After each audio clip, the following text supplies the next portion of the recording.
form of glutamine, L-glutamine specifically, or it has to come from the food that we eat.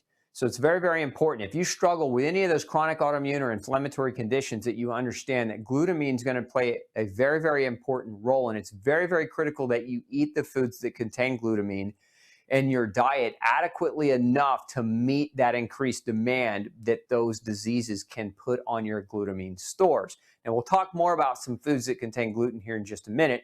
But first, I want to get into some of the functions of gluten, or of not gluten. There's so many words start with GLU, glucose, gluten, glutamine, but no, we're talking about glutamine tonight. So what are some of the functions of glutamine? Number one, it's the fuel source for several cell types. Okay, so one of the cell types that glutamine fuels is your small intestinal cells. So those are called enterocytes. It's the fuel source for lymphocytes, which is a type of white blood cell. It's the fuel source for fibroblasts, which are specialized types of cells that help you produce the soft tissues that form around your joints.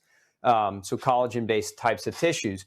So if we think about glutamine as a fuel source, so a lot of people think about fuel source as glucose. Glucose is that sugar that when we eat certain foods, our body breaks them down into glucose, and then that fuels our ability to generate or make energy.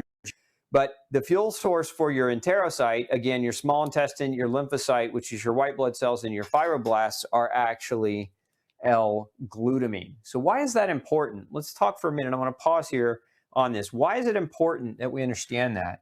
Because your gut has a turnover time of about 2 days, formally 2 to 7 days. So every week, just think of it like this. Every week, your gut cells are making new gut cells. They're replicating an entire new gut cell lining.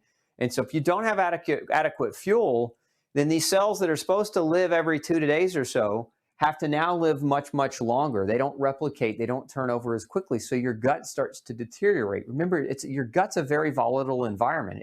It's warfare inside your GI tract. It's you versus the food, right? So it's your acids and your enzymes and the different processes that go on, chemical processes that go on in the gut. Again, and if the lining of the gut is compromised because those cells don't have enough fuel, then you're going to start breaching the lining. This is one of the reasons why the fuel, as a fuel source, a deficiency of L-glutamine can actually cause leaky gut. Now, a lot of people have asked over the years, what causes leaky gut? L-glutamine deficiency is one of those things on the list. So L-glutamine doesn't just help the small intestines from a fuel perspective, though. One of its other functions, and I have a diagram up for you, and you'll see it, is that it helps to form something called SIGA, secretory immunoglobulin A. What does that mean? We'll just say SIGA because that's easier, right? But SIGA is an antibody that we secrete. That's why it's called secretory, right? We secrete it in our mucus linings. We secrete it in our spit. We secrete it in our esophagus, in our stomach, in our small and large intestines. Well, you need L-glutamine to properly produce secretory IgA. And what is secretory IgA and why is it important? It's your first line of defense. It's an antibody that's secreted in your GI tract that works like handcuffs. It works a lot the same way handcuffs work. When a police officer arrests a criminal and he's getting ready to take him and go book him, take him downtown, right?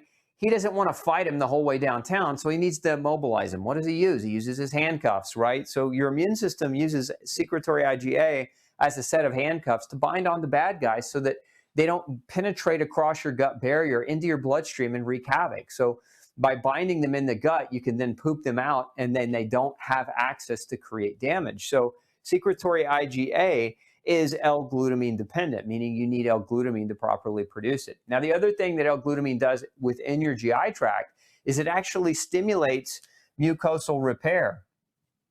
And this is not the same mechanism as the first two. So these are all, it's important to understand, these are 3 different mechanisms. The fuel source is one mechanism to maintain the gut permeability, or to maintain the gut barrier. The production of antibodies in the GI tract is another mechanism. And then the ability for your mucosal lining to heal and repair itself is also L-glutamine dependent. So, L-glutamine deficiency, this is why it's so critical for the gut and for leaky gut, is because a deficit of any one of these three things is going to create a hyperpermeable GI tract membrane, and you don't want that. Now, there are some other functions of L-glutamine outside of the gut, and let's talk about some of those. So, one of its other functions is it aids in muscle repair. It actually doesn't just aid in muscle repair. Glutamine is one of the most abundant amino acids in the muscle. So when you go to work out, for example, say you're going to go to the gym and you're going to work out with some weight resistance training, or maybe you're not doing weight resistance, heavy weights, but you're still doing weights enough to make you sore. L-glutamine is the first amino acid that it leaves the muscle and replication to improve your pain. But remember, you can change your diet, but if your muscles are still damaged and you're glutamine deficient, sometimes L-glutamine and other nutrients are key and critical to helping heal that damage, that long-standing damage. So very, very important that you understand just how important this amino acid is in your ability to heal and repair. Now, one of the other functions of L-glutamine is it actually represents 1/3 of the amino acid complex, or what's called a tripeptide. Tripeptide means it's made out of 3 amino acids. Glutathione. Now, many of you probably heard of glutathione. This is what your liver uses to detoxify. So this is one of your master detoxification agents in your body. And this particular substance, glutathione, is made out of glutamine, methionine, and cysteine. So those 3 amino acids come together to help form glutamine under the direction of things like vitamin B2 and selenium, etc. So you've got to have, in order to produce glutathione adequately, and remember what glutathione serves to do, it serves to help your body neutralize chemicals so that you can excrete them. So if your glutamine levels are low and you can't neutralize and excrete chemicals as effectively, they tend to build up in your fat cells and in your fat tissue, and then they come out and play and create and wreak havoc and inflammation on your body. So we need glutathione, and in order to get glutathione, we need L-glutamine. So very, very important. Now, one of the other functions of L-glutamine that's extremely critical is in the formation of nitric oxide. Now, nitric oxide is important for blood vessels, vasodilation. So your blood vessels are muscles. Remember, they're soft tissue muscles. They're smooth muscles. And so what happens is they will contract and relax. So they'll dilate and then they'll contract, and they'll dilate and they'll contract. And that dilation component requires L-glutamine. L-glutamine plays a role again in nitric oxide. Nitric oxide is the name of the chemical substance that's helping to dilate the blood vessels. And if you don't have adequate nitric oxide, a lot of problems can come from that. And one of them is you get reduction in blood flow and reduction of oxygen to the tissues. So it makes the muscle tissue, or the tissue that's trying to be fed by the blood vessel, it makes it oxygen deprived, right? So it makes it nutrient deprived. So that tissue can start to degrade and break down much more easily. Now, from a cardiovascular perspective, if your blood vessels don't properly dilate, what's that going to do to your blood pressure? It's going to send it up. So now your blood pressure is going up as a result, potentially, of L-glutamine deficiency, because you can't make nitric oxide without L-glutamine. So those are some of the critical functions. Again, if we were just looking at one and just removing the other 3, but these 4 functions, if we were just looking at one, it's such an important amino acid, and it plays a role in all 4.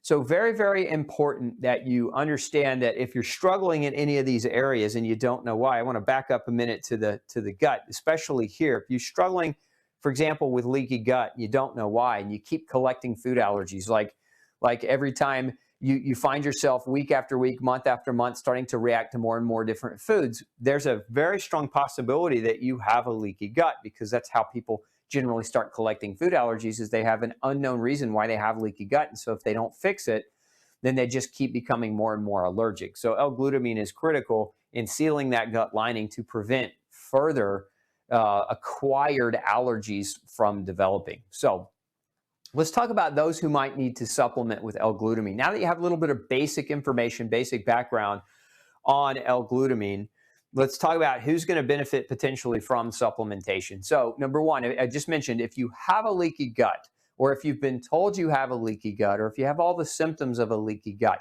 for most people, the symptoms of a leaky gut are very kind of generalized. It's the generalized aches and pains. It's the fatigue, the brain fog. You might have irritable bowel, gas, bloating, intestinal distress.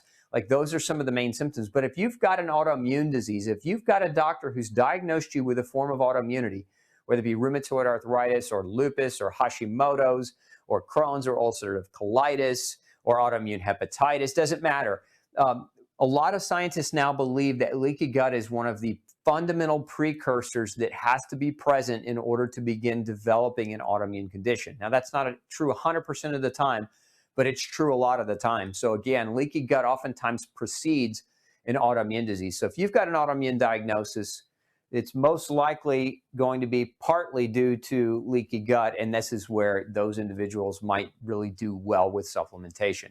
So again, the leaky gut / autoimmune connection. Now, if you've got cancer, there's a couple of caveats here with cancer. So supplementation. So let's just draw this up here for you. So autoimmune or leaky gut, right? Number two is cancer. Now, I want to put a big star by this one because not everybody with cancer needs to take L-Glutamine. And really, this should be a conversation that you have with your doctor, because some research shows that some tumors are fed by glutamine and do really well when you take glutamine supplementation. So you want to have a conversation with your doc about whether or not glutamine is right for your cancer. But here's what we know in cancer research. L-Glutamine supplementation reduces the damage of chemotherapy and reduces the damage of radiation, and it helps people get through those processes much easier. So if you're going the route of chemo or radiation, L-Glutamine, again, is one of those that can help offset the symptoms that are caused as a result, the side effects of those particular. Now, there's some research also that shows that L-Glutamine, because it fuels the immune system, we talked about earlier that it's one of its functions is it fuels your lymphocytes, and your lymphocytes are necessary to fight cancer. So there's other research that says that L-Glutamine can actually be helpful for combating or fighting cancer. So again, there's studies on both sides of that. And my advice to you there, and again, the star, is because I want you to have that conversation with your doc before you just go, taking large, super mega doses of L-Glutamine after watching this video. Now, another person that might benefit from glutamine supplementation is if you have recurring infection. What is that? Infections are, this could be bacterial, this could be viral, this could be fungal, this could be parasitic. If you're chronically going to the doctor because you have upper respiratory infection, or if you're chronically running to the doctor because you get repetitive urinary tract infections, or if you're chronically going to the doctor, taking your kid to the doctor because he gets those ear infections, like these are areas where L-Glutamine might be very, very indicated and very, very helpful for you, because again, L-Glutamine fuels the immune system and helps to fight infection. There's a lot of research showing that your immune cells will take up extra L-Glutamine in an effort to really combat infection. So if you're struggling with recurring infections, L-Glutamine is probably going to be even if it's not the thing that you absolutely need, it might be something that's very, very beneficial to help support you in that regard. Okay. If you have detoxification problems, if you have detox problems, if you don't we talked about this a minute ago, if you don't properly produce glutathione because your glutamine is low, it's going to create detox problems. So how do you know if you have detox problems? Let's talk about that. Many people with detox problems have problems with their skin. So they have acne or boils or inflammation like eczema or psoriasis or psoriatic lesions on the skin. You remember, your skin is an immune organ. It serves as an innate immune barrier, protecting you from the outside world. But one of the other functions of your skin is it excretes toxins, especially when the liver's overwhelmed. Now, when is the liver going to be overwhelmed? When it's not adequately producing glutathione. So then we're going to start to see detox problems showing up in people's skin. So again, if you've got skin inflammation or skin inflammation, then most likely you have a detox problem. And that would be kind of your cue in or your clue in to say, okay, L-glutamine might be merited or warranted as a benefit in your case. Okay. If you've had a recent surgery, L-glutamine is a very good fit. And I can say this with great degree of certainty because we've seen cases of people not just with surgery, but also with acute trauma. So if you've had a broken bone, or if you've had an acute tear, a muscle tear, tendon or ligament strain or sprain, muscle strain or sprain, traumatic injury, okay, and surgery is a traumatic injury. It's a form of scheduled trauma, right? You're scheduling, the doctor's going to go in and cut you open and create trauma by trying to fix something. So that is, by definition, trauma. We know people that supplement with L-glutamine, and depending on the type of L-glutamine that you get orally, L-glutamine doesn't work as effectively as it does if you had a doctor who would give you an IV of L-glutamine. If you can get them to do it in the hospital after the surgery, or even during the surgery, that is ideal because the studies show you'll heal anywhere from 2 to 3 times faster than someone else. We've also seen this work really, really well in people that have had major burns. So burn victims recover better when you IV them with L-glutamine. And this has all been studied and it's all been done in the hospital environment. So you have to ask, not that you can plan this out because this is usually an emergency. So, the time to plan it out with the surgery is to just talk to the surgeon. If you know you need a surgery and you're going to go in, just have a conversation with that surgeon about using IV glutamine and then oral glutamine supplementation after you're released from the hospital or from the surgical center. Very effective way to improve your capacity at healing. If you struggle with putting on muscle tissue, so let's say you've worked out and every time you work out, it wipes you out, or every time you work out, you don't get anywhere. You don't feel like you're getting any stronger. This could very well mean that you don't have adequate glutamine. Remember, it's the most abundant amino acid in the body and in the muscle tissue. And so when you try to work out, if you don't have adequate glutamine, you're going to injure your muscles and you're not going to respond, or you're going to struggle to grow new muscle. You need L-glutamine to anabolically help grow the muscle. You also need amino acids like the branch chain amino acids, BCAs, the valine, leucine, and isoleucine, which are the branch chain amino acids, very important. But if you're struggling in your workouts to gain muscle, it may be an L-glutamine deficit issue that you've got on your hands. And so in that case, supplementation might be a good move for you. If you struggle with brain fog, why would somebody with an L-glutamine deficiency struggle with brain fog? And it has to do a lot with this right here. So coming back to the gut, the small intestines, the leaky gut issue. Remember that leaky gut happens first, and then subsequent to that, you can develop leaky brain. Remember, we talked a little bit last week or a week or two ago about leaky lung. So you can have a leaky kidney, you can have a leaky brain, you can have a leaky lung, you can have a leaky gut, you can have a leaky skin. Remember, those are all epithelial layers. Those tissues there, epithelial tissues, they serve as barriers. And if those barriers are broken down because they don't have their fuel source, then you can develop the symptoms associated with it. But leaky brain is one of those as well that can create brain fog, memory problems, trouble recollecting words. Like you can think of the word, but you can't bring it to your tongue. Like those are symptoms very, very commonly associated with L-glutamine deficiency. Another one is if you struggle with sugar craving. So now there are other things that can cause sugar craving, but for many people, let's say you're craving sugar. Let's say you were a gluten junkie your whole life and you've cut the gluten out and you've got really bad sugar cravings. L-glutamine can help to curb those cravings, but other things can cause sugar cravings as well, like a yeast overgrowth, excessive carbohydrate in the diet can propagate or feed sugar cravings as well. So, but L-glutamine, very, very effective tool at helping to reduce those sugar cravings. So if you're a self-proclaimed sugarholic, you might look at L-glutamine as a potential benefit to supplement with. Okay, let's talk about what causes L-glutamine deficiency. Now, L-glutamine deficiency, remember, glutamine is an amino acid. So again, we got to think about where do we eat amino acids. Predominantly, glutamine is going to be found in muscle tissue, although you can find glutamine in cruciferous vegetables. But we look at the diet. A lot of people that have low levels of glutamine chronically are people that have been on vegan diets prolonged. This is, again, and you've heard me talk about this. I'm not opposed to vegan diets. What I'm opposed to is vegan diets where nutrition is not being measured. Now, I'm opposed to carnivorous diets not being nutritionally measured as well. I think the most important thing a person can do for prevention is to periodically measure their nutritional status and then adjust their foods accordingly, because our needs change over time. But what else can cause L-glutamine deficiency? Chronic stress is a big one.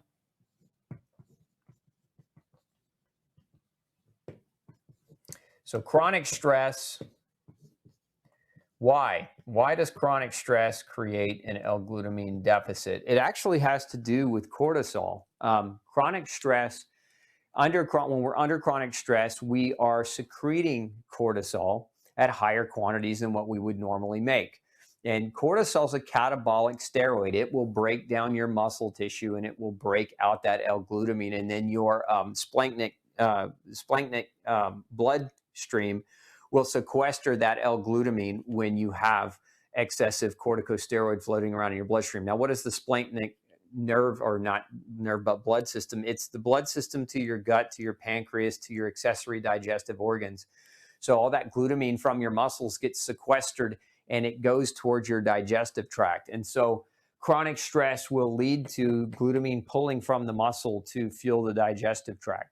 A number of research studies have showed that is what happens under chronic stress. Now, if you're also taking steroids, so maybe you don't have the chronic stress per se, but you're taking an oral steroid like a methylprednisone or a corticosteroid, or doing steroid injections or whatever it might be, you should also know that the same thing's going to happen in those situations where you're taking steroid.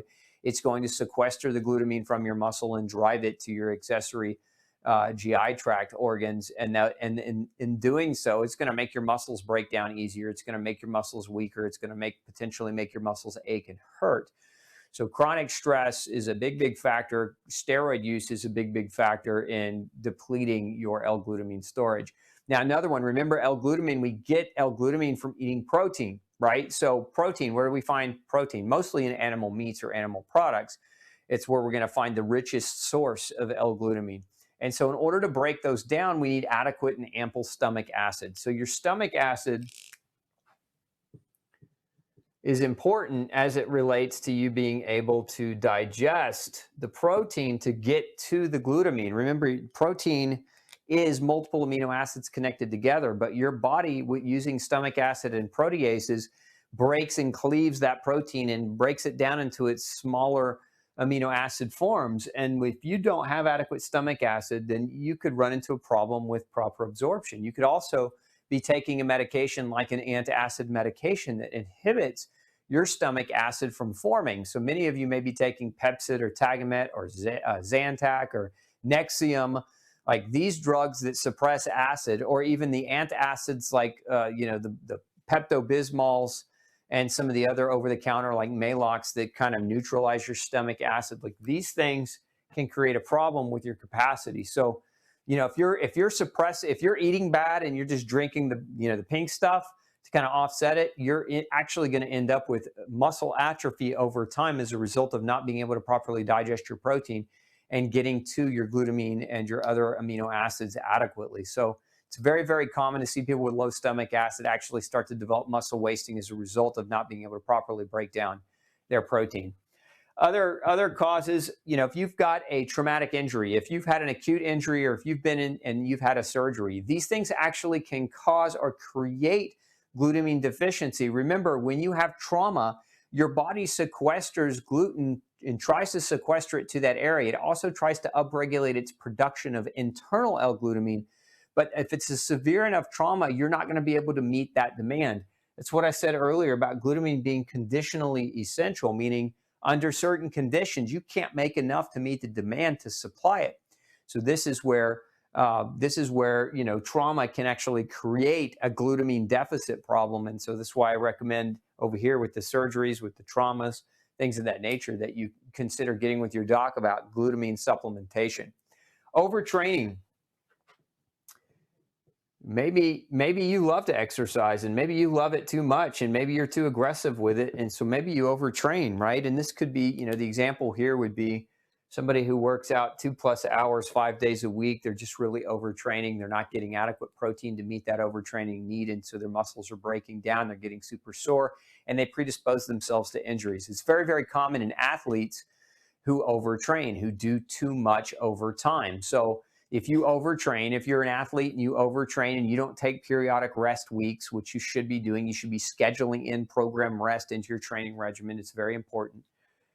Then you might create an L-glutamine deficiency in that process.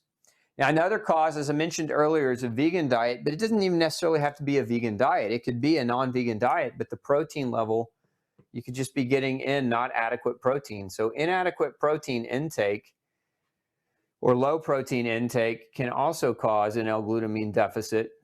And so looking at your total level of protein. Now, most people, if you're a sedentary couch potato, let me give you a quick, easy formulation to determine whether or not your protein is too low. If you're a sedentary couch potato, meaning you don't ever exercise and you sit at home and play video games all day, or you sit in a desk and you don't ever get any activity, then you need about 0.6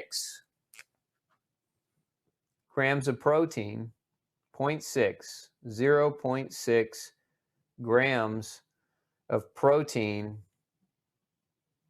per kilogram of body weight.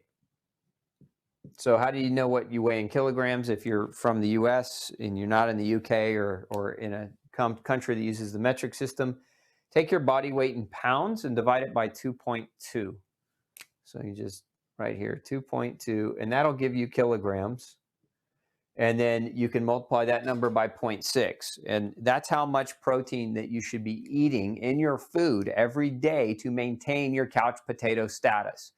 Now, if you're exercising, if you're moving, if you love to hike, if you like to work out and you like to lift weights, then this number needs to be more like 1.2 to 2 grams of protein per kilogram of body weight. Again, depending on how aggressive that you get to ensure adequate protein intake. So part of this is lifestyle. What kind of lifestyle do you live? How aggressive is your activity? But again, if you're not aggressive in your activity at all, 0.6 is kind of the bare minimum to prevent a frank overt deficit state in your body. Okay, another one, and I've kind of mentioned this, what else causes glutamine deficiency is cancer treatment. So the cancer treatment itself, we know, sucks the glutamine. So if you're undergoing cancer treatment, again, it's very important that you have a conversation with your oncologist or with your doc.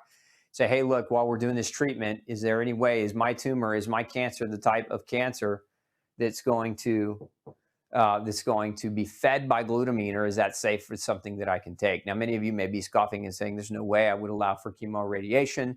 We're not talking about cancer treatment tonight, so then maybe we'll do that another topic another day. But if you're undergoing cancer treatment and you're not on L-glutamine, talk to your oncologist about that, because that could be make a very, very big difference in your capacity and ability to recover.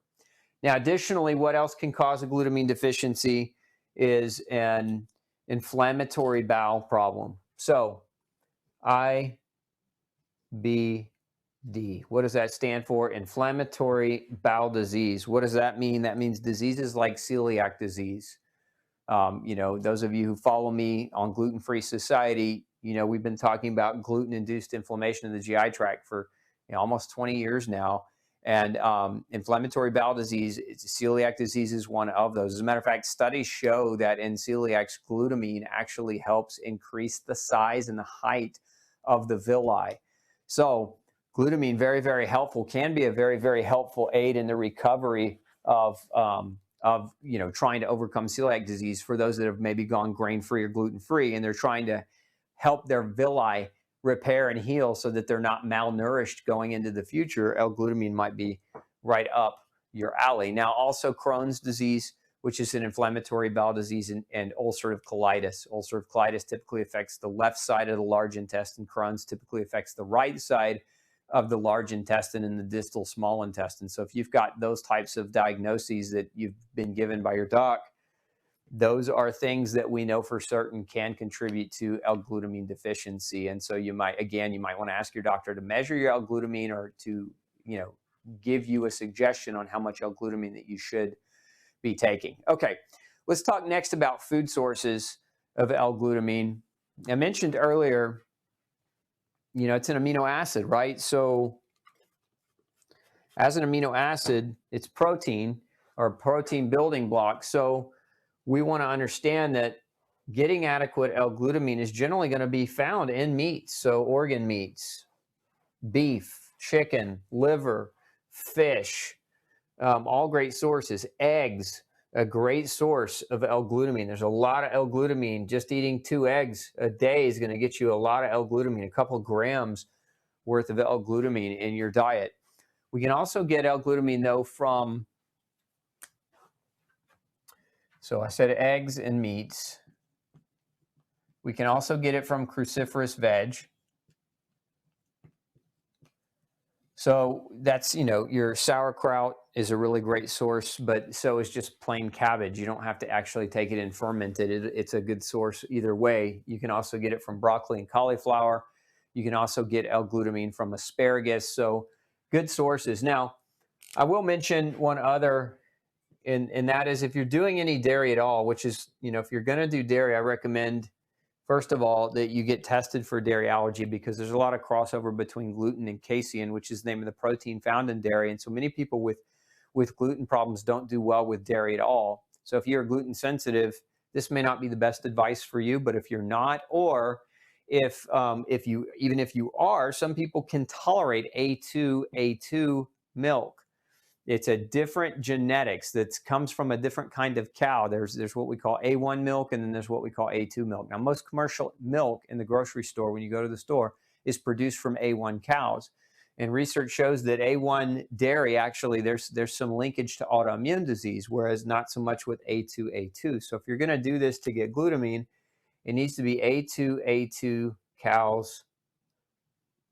Okay, and that would be milk is a great source of L-glutamine as well. So again, if you don't have access to A2 milk, don't go buy milk off the shelf, because it's probably not worth it for you. And if you haven't watched my archive show on the dangers of dairy and all the other things around dairy that you should really be aware of before you make an attempt at bringing dairy into your diet at all, you need to go back and watch that episode. Gluten versus dairy is the name of that episode, and we may be able to get a link up for you on that if you want to go back and watch it. Other sources of L-glutamine, but not as strong of a source, are nuts. So eating nuts, and some lentils contain L-glutamine. But again, if you're struggling with digestive issues, the lentils are hard to digest. Sometimes the nuts can be a problem for people with autoimmune disease, particularly almonds. So you've got to weigh it as to who you are and what you're going to react and what you're not. But, again, these are some of your best food-based sources of L-glutamine.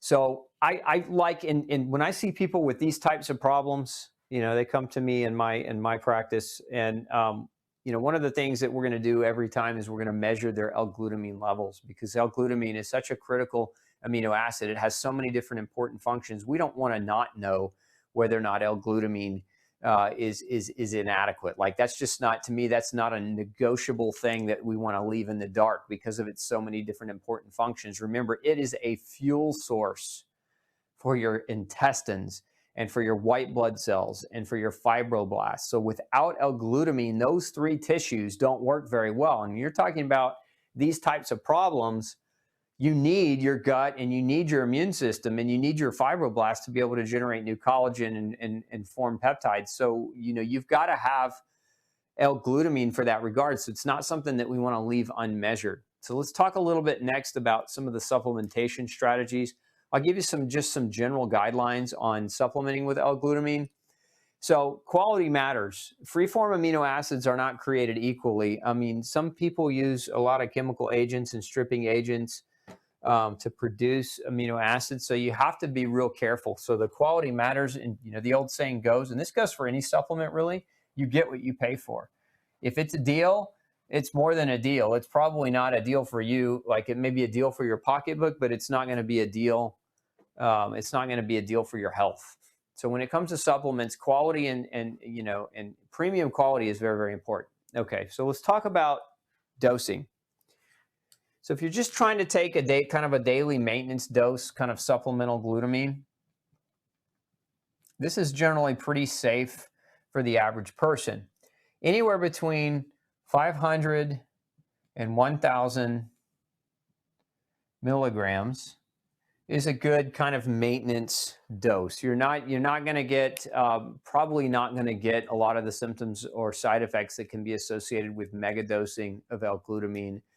But at the same time, if you're just doing this on your own, it also may not be super effective. Sometimes L-Glutamine, the level, you got to take it up much higher than that. Now, heavy use, if we talk about heavy use, so heavy use would be, if you have a conversation with your doctor and you're dealing with one of these issues, or you're struggling over here with some of these problems, heavy use is going to be anywhere between 3 and 5 grams per day. And 3 to 5 grams, not milligrams, but grams. So 1,000 milligrams is 1 gram. So this is starting, this heavy use dose is starting at 3 times the amount of the ceiling of the maintenance dose. So 3 to 5 grams. And so that might work really, really well if you're just trying to bolster your glutamine levels because you've got some of these other issues. If you're trying to recover from muscle soreness a little bit quicker after your workouts, it's this level of glutamine is great to support that and aid in that process.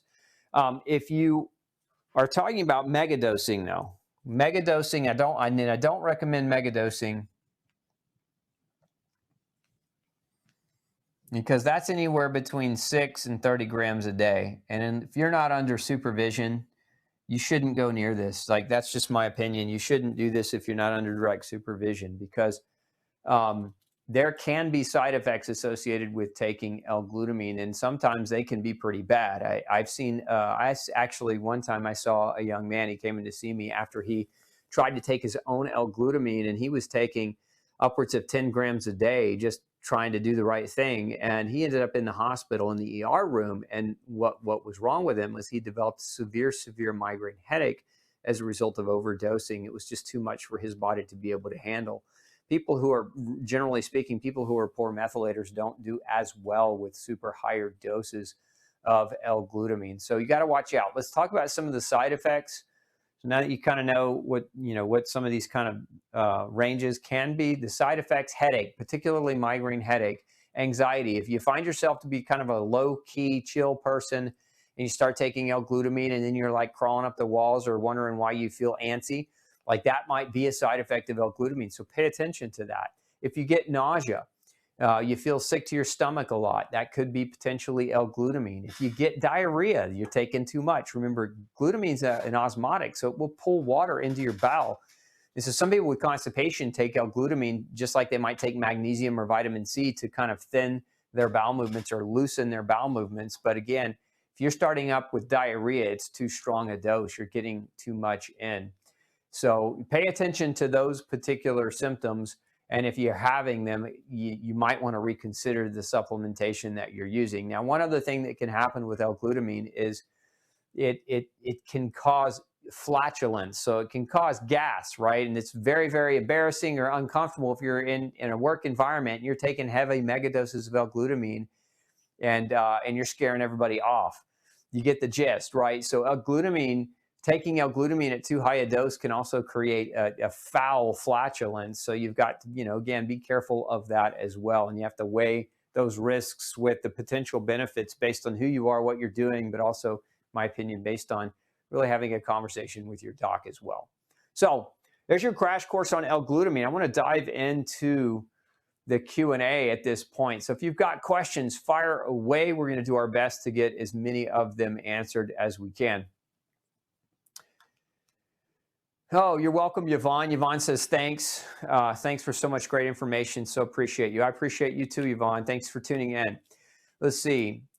Anne wants to know, is glutamine likely to have a negative effect on low blood pressure, something like POTS? No, not typically, not typically. Now, one of the things, Ann, that you might consider, and we talked about this last week, vitamin B1, but we didn't really dive into POTS, which is an orthostatic hypotension issue, is vitamin B1. There's a lot of really great research on vitamin B1 being very, very helpful for people with POTS. So you might just look into vitamin B1 as something, if you have had that diagnosis, is something you can take to support it. Let's see here. Dave says, the Wi-Fi needs glutamine. I love it. That's a good one. Thanks, Dave, for making me laugh. How much L-glutamine is in one egg? It's about 1.5 grams. You could get about 3. It's about 3 grams of glutamine in a couple of eggs. So, but depending on the size of the egg, depending on your chickens or the grocery store chickens. Can glutamine help? June wants to know, can glutamine help tight tendons and muscles? If they're tight, possibly, but I would say if they're tight, then you're probably looking more at other things. Tight muscles generally are associated with either disuse atrophy, so like you're not using them, you're not moving them, or if you are and you just keep staying tight, that oftentimes is electrolyte imbalance or excessive cortisol production. Like those are other things that I would be looking at. So excessive stress, magnesium, potassium, calcium deficits will cause chronically tight muscles. But not so much L-glutamine. Not in my experience. I haven't seen that be the main cause. Let's see. Ann wants to know, is nitric oxide precursor L-glutamine as effective as arginine? Well, they all work together. Arginine can be very effective. The problem with taking too much arginine is it can cause lysine deficiency. So if you take too much arginine and you create a lysine deficiency, if you're prone to herpetic outbreaks like fever blisters or herpes simplex blisters, you can actually flare those types of things up by taking too much arginine consistently over time. Let's see. Question: can I get relief taking glutamine a few times a week instead of daily because I have muscle breakdown due to prednisone? Look, I mean, my opinion, if somebody's taking prednisone, I would have them. I would have them on L-glutamine as a precaution. As long as we measured it and they were deficient, I would have them on L-glutamine on a daily basis, not on an every other day or every third day. Let's see. Deep Thea, I have low stomach acid. Does it affect digestion absorption? Yes, it does. Remember, amino acid, glutamine is found in protein. So how do you digest protein? Through stomach acid and through protease and through other enzymes that are produced in the stomach. So if your stomach is damaged or inflamed, or if you've been diagnosed with chronic gastritis, or if you've got a history of H. pylori, like any of those things can create and contribute to a deficiency of L-glutamine through improper absorption. Okay, let's see here. I don't know if I understand your question, Laura. Would I like to include mitochondria in pathways? Maybe you can kind of retype that and give me a little bit more specificity on what you mean. Wanda says, just purchase glutamine. Hope I feel a difference soon. I'm 8 weeks post chemo with surgery from ovarian cancer. Boy, I hope you do too, Wanda, and let us know how that turns out for you. Doing well, but I do have muscle fatigue. Yeah, definitely let us know how that turns out for you. You wants to know, can I explain in more depth leaky lungs? Well, look, your lungs produce a fluid that is just like your gut. Your gut produces a mucosal fluid, a mucosal lining that helps as a physical barrier. And inside that mucosal lining, you have all these antibodies that are also produced that help to bind onto pathogens and foreign debris. Well, your lung does the same thing. And so when that's breached, when you have something that's breaching that barrier, breaking through that mucus, and just stripping away your capacity to generate antibodies, you can develop leaky lung. What does leaky lung look like? It looks like airway inflammation. So conditions like asthma, for example, conditions like chronic obstructive pulmonary disease, emphysema, these are all kind of inflammatory airway diseases that are brought on as a result of a leaky lung issue. Let's see here. Most doctors wouldn't have a clue when it comes to L-glutamine supplementation. Unfortunately, Mike, you're probably right. Most doctors won't have a clue, but again, it doesn't mean you can't ask. I always say, you never know until you ask. Okay, where Laura wants to know, where does diverticulitis and diverticulosis, sorry, fit regarding leaky gut? Well, so these conditions, diverticulitis and osis. So the itis is when you have a weakening in the intestinal wall and it pushes out, right? And that weakening of the intestinal wall can be caused by a lot of different things, but for most people, it's caused by chronic inflammation. And it erodes that lining. And so something like an L-glutamine would create, or would not necessarily create, but would contribute to an inflammation and a diverticuli or diverticulosis type of scenario. Remember, those are, although I didn't mention them earlier, they are forms of inflammatory bowel disease. Take with or without food? Are there different options? So here, that's a great question, Karen. Do you take glutamine with food? The best way to take L-glutamine is away from other proteins. So you can take it with food. So let's say you're going to eat a piece of fruit. You can take L-glutamine with that piece of fruit because there's not really a lot of amino acids in that fruit that are going to compete with that L-glutamine. But let's say you're eating a steak or you're eating an egg or you're eating a piece of meat. You want to take the L-glutamine away from other sources of protein so that you can optimize the ability for your GI tract to uptake just the L-glutamine. So it's actually either best taken on an empty stomach or taken away from other meals that have heavy quantities of protein in them. It's not typically something that if you take on an empty stomach causes nausea unless your dose is super high. It only typically causes nausea when that dose gets really, really high. Crystal wants to know, in what kinds of cases is L-glutamine supplementation not recommended? It's only not recommended if you have one of the side effects that I was talking about earlier, the anxiety, the headache. Those are contraindications or poor methylation. And so it's always best when you start on a new supplement and you don't start here. Start here, low, and work your way up and pay attention. Pay attention to how your body talks to you. But there's no really great contraindication. Like there's not a condition or disease state or a problem that L-glutamine is potentially going to make worse. Again, I mentioned certain types of cancers earlier, and that would be something that you, again, want to talk to your oncologist about. Yeah, so that's what I was just saying, Len, and I think I mentioned that earlier. Always a good idea to know what, the kind of cancer that you have and whether or not it's a glutamine feeding type of tumor. Laura said, did I hear that taking vitamin C helps increase glutamine? No, you didn't hear that from me, but vitamin C itself works with glutamine. They actually work hand in hand, especially as it relates to forming collagen and helping aid in muscle repair and aiding in inflammatory repair in the GI tract. So they do work hand in hand. Is bone broth a good source of glutamine? It is, and I maybe failed to mention that earlier, write it down on the board, but I think I had a slide that with bone broth on it. So yes, to answer the question is yes, bone broth is a really good, the thick bone broth, not the watered down stuff that's not really got the amino acid trickle into it, but the really thick stuff. Let's see here. How long do you recommend taking it, and what would be a therapeutic dosage in the case of IBS, irritable bowel syndrome or inflammatory bowel syndrome?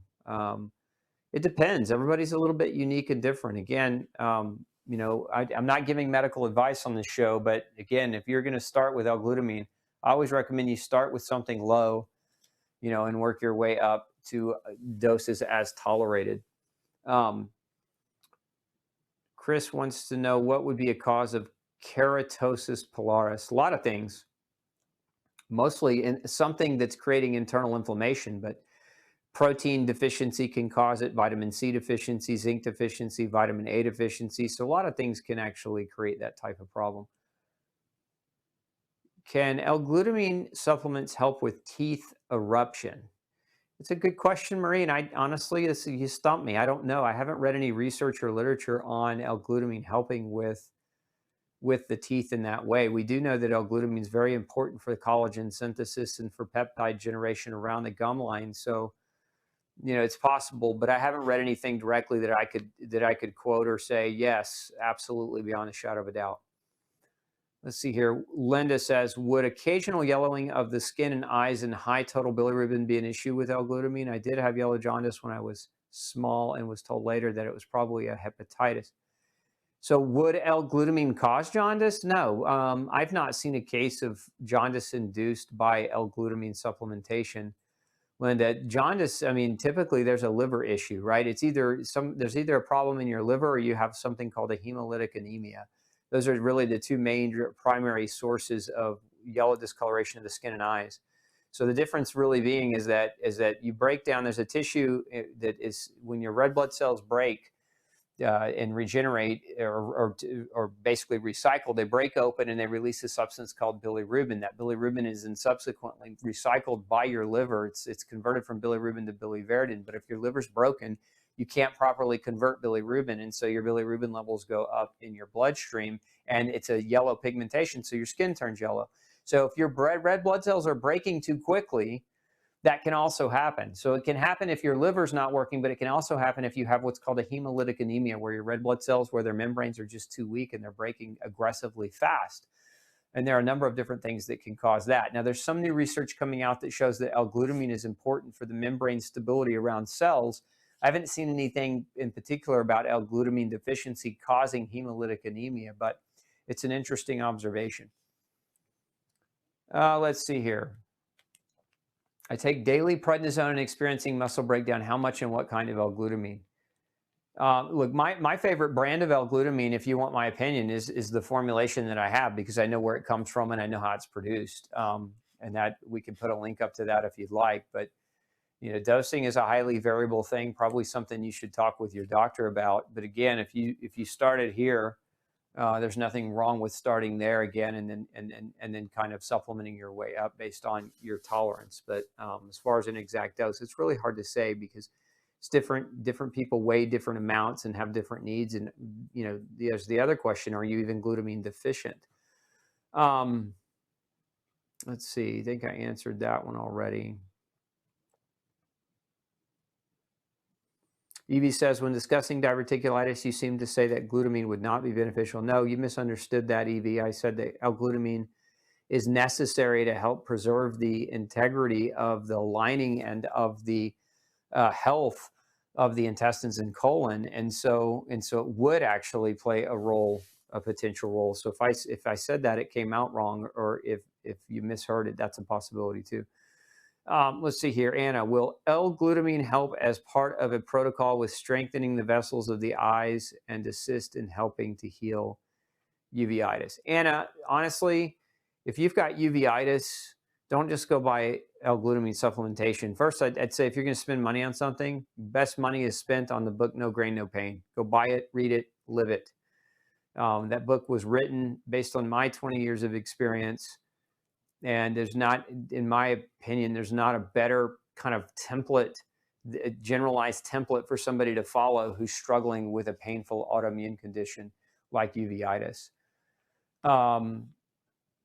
L-glutamine, Fatma wants to know, is it good for fibromyalgia? It can be indicated in people that struggle with fibromyalgia. Remember though, fibromyalgia is truly a sensory processing disorder. So although glutamine is a precursor to glutamate and other neurotransmitters, and it can play a role in that regard. If the fibromyalgia is not truly in the muscle, but it's truly neurological, then no. But if the fibromyalgia was misdiagnosed and you really just have generalized muscle pain that some doctor somewhere called fibromyalgia, then yeah, it could very well be something that's helpful.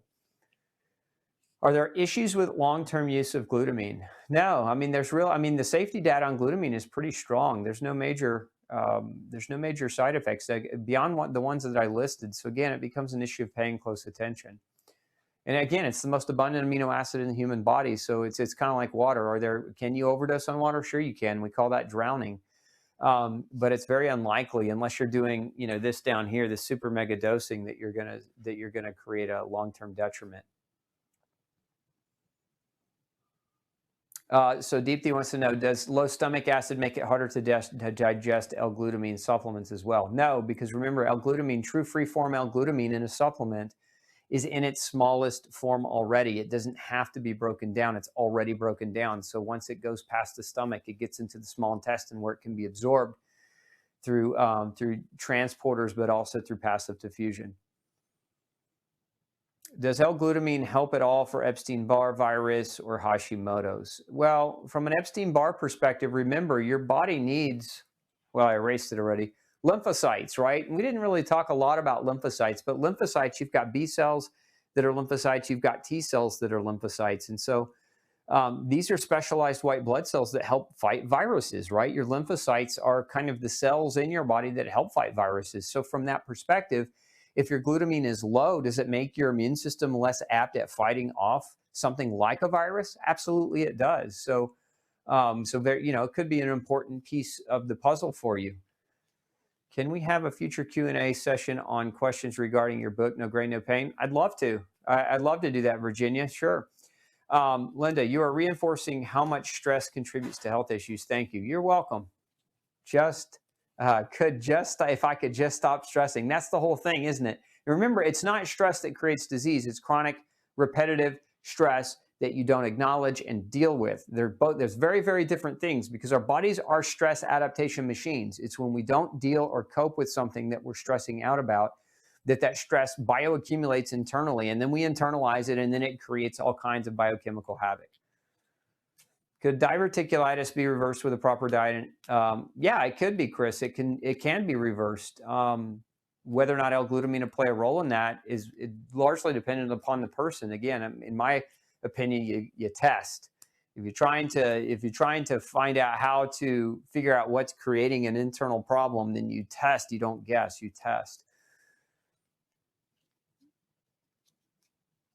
So Inken says, I don't seem to be able to tolerate more than 3,000 to 4,000 milligrams a day. It's because you're hitting your limit, most likely. I don't know that it's necessarily a good idea to try to increase it to more. Everybody's a little different in that regard. So that, it's not something you need to force. If you think, if somebody's telling you take more and you're feeling bad taking more, listen to your body. Don't listen to that other person. Like, your body is right. Can I take L-glutamine if I'm having vitamin B12 injections? Sure, you can. Would you comment on whether L-glutamine helps Hashimoto's? So it's one of those indirect things, Marilyn. Does L-glutamine help Hashimoto's? Depends on what's causing the Hashimoto's. Remember what Hashimoto's is. Hashimoto's is an autoimmune thyroid disease. And if we look at autoimmune disease as a core kind of what causes it, what creates it, there's 4 fundamental categories of things that need to be investigated for anyone with autoimmune disease. And if your doctor hasn't investigated these, you need to have the conversation with them. So number 1 is nutritional deficiency. So in that regard, does L-glutamine help Hashimoto's? It can if you're deficient in L-glutamine. I mean, there's a correlation between nutritional deficiency as a contributing factor to the development of autoimmune disease. So ruling out nutritional deficiency, including glutamine, is an important part of that process. The other 3 triggers, though, are food, chemical exposures. And remember, what does glutamine help do with your liver? It helps your liver process those chemicals. So if you're overexposed or overextended in your chemical exposure department, and you're low in L-glutamine, and how is your body going to process those chemicals? It's going to have a hard time doing that. Could then those chemicals contribute to a Hashimoto's? Absolutely, they could. And that's what I meant by indirect. It's more of an indirect association than it is a direct causal relationship. But again, indirect is just as important many times. Let's see. Lou wants to know, with any, will it help me with my lack of energy and strength? I'm not sure I understand the question, Lou. It's you worded it kind of strange for me. So maybe retype that and I can give you a better answer. If you're asking me whether L-glutamine helps with lack of energy and strength, the simple answer is it can if you are low in L-glutamine. Okay. Can you use L-glutamine as a staple to keep leaky gut away? It's one of those, do you want to? I'm not a big fan in just taking it just to take it. If your diet is dialed in and your protein levels are high enough, you should be getting adequate, glutamine from your diet consistently over time, that you shouldn't need to supplement L-glutamine indefinitely as this magical leaky gut prevention formula, because it's, I don't recommend doing that. I think most of what you need to accomplish is through your choices of what you eat, how you behave, right? So your sleep, your sunshine, your diet, your chemical exposure, your air, your water quality, all those things matter. All those things are important. more than taking a supplement for the rest of your life to try to be preventative. I think it's more important to have behaviors that are preventative. Laura says, would love to get a German language, no grain, no pain, to send to my sister-in-law. She has rheumatoid arthritis. It is published in German. So tell your sister-in-law to look it up. I can't remember the pronunciation exactly, but I think it's Metre Gedre or something like that. But I don't speak German, so I probably mangled it. But we do have a German version. The German version actually is really cool because the German publisher took all the 31 recipes that we created for the book and actually cooked them, and then took these beautiful, stunning pictures of all the recipes. So it really looks a lot like a blueprint to overcome autoimmune disease with a built-in cookbook. So yeah, the German version is really nice. Which vegetables are high in glutamine? Ophelia wants to know. So the cruciferous vegetables, asparagus, those are probably your best bets. Scott says, or JJ says, I've been taking quality L-Glutamine powder on and off for the past year to help heal a leaky gut, along with daily bone broth and very clean, organic, biodynamic, plant-based diet, plus wild fish and biodynamic chicken and liver. For the first 4 months, I steadily increased L-Glutamine up to 5 grams a day, then did a 2-week period of 10 grams a day, and then went back down to 5 grams a day. I had no side effects. For the past 9 months, I've been taking L-Glutamine 3 to 4 times a week at 5 grams each. My leaky gut has really healed. Oh, so is this a testimonial story? It sounds like. But my leaky gut has really healed a lot, but I still think I'm only at 85 to 90%. Okay, I see what you're saying. What else can you do?